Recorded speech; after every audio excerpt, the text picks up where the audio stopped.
नमस्कार सांग मैंने जय जगन्नाथ। तो इनस्टाट आम बाहर कोणार्क तो वर्षा मोर सकाल सकाल रेडी है कोणार्क चलू। तो वर्षा लेट आसवर दुईट बस आम मिस कर जाइए। फाइनाली गोटे बस पाइल कोणार्क पहुँची बहुत खरा और गरम हो जा पहुँचे आगे तो आम कोल्ड ड्रिंक्स पीलु। टिकेट काटी आम गेट भर को एंट्री कलु तो बहुत जोर से खरा होता बोली आम गछ मूले बस रही। लंच टाइम होता आम बिरियानी खाइलु। बिरियानी खाई सारापर आइसक्रीम खाइलु।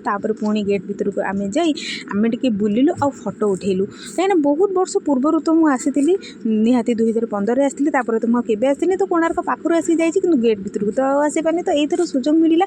बहुत इच्छा को तो रोकी है आम से बुली सारापर आम बीच गलु पूरी और कोणार्क आसी यदि बीच न जीव तो बुलवाटा ही पूरा अधा अधूरा रही तो आम फटाफट बाहरी गलु बीच को। बीच रे पहुँच सारापर वर्षा तो बिल्कुल भी बुलनी आ बीच रे तो फुल एंजॉय कली।